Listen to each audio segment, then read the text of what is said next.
Conceal होता, इक्यावन 1000 मिल जाता और गांव के जो कर्जा से तो मुक्त हो जाते। यह आदमी आज यदि हमारे रीवा में सुनवाई हो जाती तो आज हम मुख्यमंत्री के यहाँ न थे।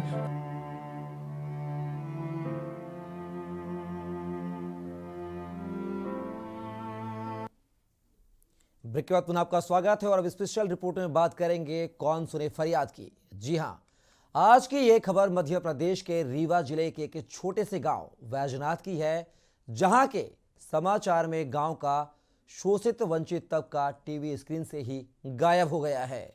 ऐसे में अपनी जिम्मेदारी निभाते हुए हम गांव के अंतिम छोर के तबके की परेशानी से आपको अवगत करा रहे हैं। आइए चलते हैं खबर के विस्तार में। मामला शासकीय योजनाओं में भ्रष्टाचार का है, पर इस भ्रष्टाचार से एक परिवार की आजीविका संकट में है। सुनिए पीड़ित की जुबानी। रोज खाना रोज कमाना सब तक अब अगर आपकी नहीं सुनी जाती है तो आप हम आमरण अनशन करेंगे।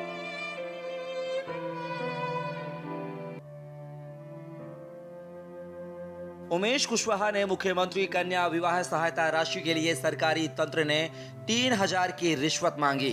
बहरहाल घूस न देने पर उमेश का श्रम कार्ड निरस्त कर दिया गया और पीड़ित कलेक्टर से लेकर मुख्यमंत्री तक शिकायत कर चुका है।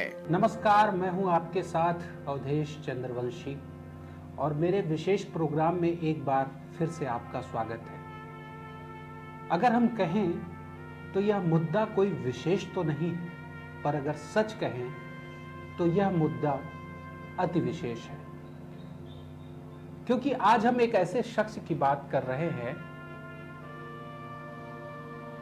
जो पिछड़े दर्जे में आता है और उसकी कहानी भी अंतिम छोर के उस तबके से आती है जो राजधानी के चमक चांदनी से बड़ी दूर है। उसकी कहानी राजनीति में भी खो जाती है, उसकी कहानी मीडिया तक भी नहीं पहुंच पाती है और उसकी कहानी सरकार के मुलाजिमों से भी बड़ी दूर रहती है। आज हम एक ऐसे मुद्दे पर बात करेंगे जो कि मध्य प्रदेश सरकार के कई दावों की कलई खोलेगा।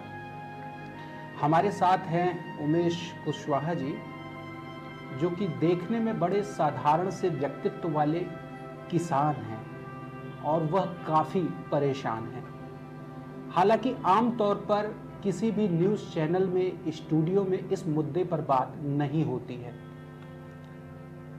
आज उमेश जी यूं ही टकराते हुए मैं विधानसभा कवरेज करके लौट रहा था तो मुझे अचानक मिले और इन्होंने अपना दुख दर्द और परेशानी बताई, तो मुझे लगा कि इस विशेष मुद्दे पर चर्चा करनी चाहिए। खास करके उस समय पर उन्हें प्राइम टाइम पर दिखाना चाहिए जबकि मध्य प्रदेश में पिछड़ों के उत्थान की बात हो रही हो। लगातार मध्य प्रदेश सरकार पिछड़े के उत्थान की बात कहकर अपने सरकार की कई वाहवाही बटोरती है। ऐसे में उमेश कुशवाहा की कहानी भी जानना हम सभी के लिए बहुत ही जरूरी है। उमेश जी 550 किलोमीटर का सफर तय करके भोपाल राजधानी में अपना दुख दर्द बताने के लिए आए हैं, क्योंकि इनका जिला इनकी दुख और तकलीफों को नहीं सुन रहा था। तो अब वह अपनी तकलीफ इस उम्मीद में आस बांधे राजधानी चले आए कि शायद यहाँ पर हमारे लाडले मुख्यमंत्री या तमाम वो अधिकारी जो लाल फीता शाही में लिपटे हुए हैं वो हमारे दुख दर्द और तकलीफों को सुनेंगे और हमारी उम्मीदों को ढाढ़स बंधाएंगे। अभी तक कोई सुनवाई नहीं हुई है, जबकि गांव में कई संपन्न लोगों के श्रम कार्ड बने हैं। वहीं कई को खुद नहीं पता कि उनका श्रम कार्ड बना है और उन्हें योजनाओं का लाभ मिल रहा है। कितने लोगों का श्रम पंजीयन कार्ड बने, कितने लोगों को निरस्त कर दिया, जिसमें जब 1 महीने बाद हमने जानकारी लेने के लिए गया तो बोले कभी सर्वर डाउन है, कभी मुख्य कार्य पर, कभी बोले सिक्योरिटी देख सिक्योरिटी पर जाते थे, बोले इंजन पर।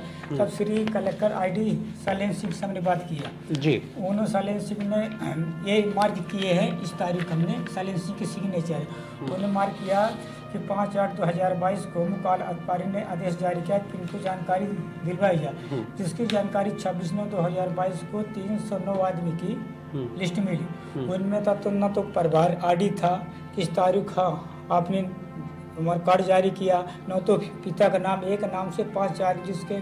संवाददाता ने इस पूरे मामले की तह तक जाने के लिए जिम्मेदार से बात करने का प्रयास किया तो इस तरह का जवाब मिला। हेलो जी दिलीप जी नमस्कार। जी नमस्कार।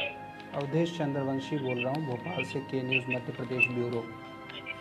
जी बोलिए। कैसे हैं सर? बढ़िया हूँ। बैजनाथ से आप ही सेक्रेटरी हैं ना? मैं रोजगार सहायक हूँ सर। रोजगार सहायक हैं। उस टाइम ये प्रभार आपके पास कब तक था उसका, सेक्रेटरी का? रोजगार सहायक का नहीं, सेक्रेटरी का पहले योगेंद्र शुक्ला थे 2020 में। अच्छा। 20 के बाद फिर मुझे प्रभार मिला तो मैं 21 तक था उसमें, 2021 तक, दिसंबर 21 तक। जी फिलहाल मैं आपसे इस विषय पे चर्चा करना चाह रहा था कि ये उमेश कुशवाहा जी हैं, है ना, इनका एक श्रम कार्ड हुआ करता था कभी किसी जमाने में, और वो निरस्त हो गया है। तो इसकी वजह थोड़ा सा मैं जानना चाह रहा था आपसे कि ऐसा क्या वजह रही, जबकि मैंने इनके घर वगैरह पे भी सारी चीजें देखा तो झोपड़ी में रहते हैं बेचारे, किसी तरीके से रोजगार चला रहे हैं। वो सर क्या है, उनके भतीजे से मेरा झगड़ा है, तो वो भवन एवं सन्निर्माण कर्मकाल मंडल कार्ड मैं नहीं बनाता हूँ सर। अच्छा। जनपद से बनता है, जनपद से ही वो सारी चीजें होती हैं। इनके भतीजे से मेरा झगड़ा है, ये अभी तक शिकायत जनपद की कर रहे थे कि जनपद के लोगों के द्वारा इनको वो नहीं दिया गया।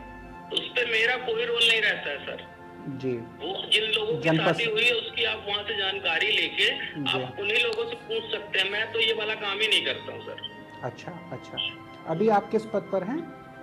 रोजगार सहायक के पद पे सर। अच्छा, तो अब उस जिम्मेदारी से आप उन्मुक्त हो चुके हैं फिलहाल? जी। इनका कैसे हो सकता है काम, जरा ये बताइए ना, थोड़ा सा मैं आपसे समझना चाह रहा था। सर जानते हैं, इनका अभी 13 दिसंबर को होने ही वाला था, इनको विवाह सहायता मिल जाती।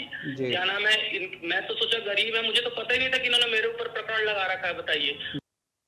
फिलहाल आप हमारे साथ हैं रीवा से आए हुए एक ऐसे किसान जो बड़े ही प्रताड़ित हैं। अंतिम छोर के उस व्यक्ति की कहानी हमने दिखाई जिस तक धरातल पर शासकीय योजनाओं का लाभ नहीं पहुंच पाता है। सरकार के आंकड़े बहुत बड़े हैं, लेकिन यह भी देखना बेहद जरूरी है कि आंकड़े जितने बड़े हैं, क्या धरातल पे भ्रष्टाचार का लेवल भी उससे ज्यादा बड़ा है।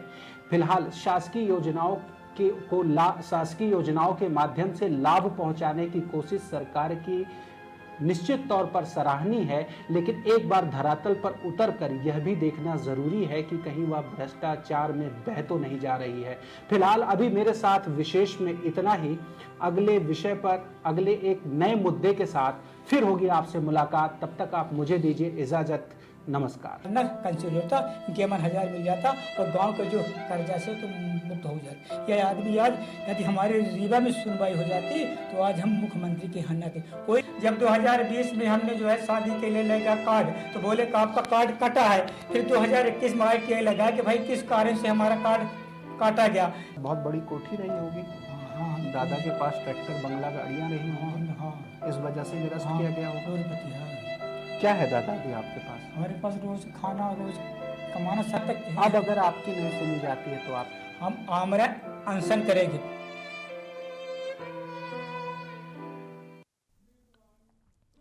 फिलहाल स्पेशल रिपोर्ट में मेरे साथ बस इतना ही। आप बने रहिए के न्यूज़ इंडिया के साथ।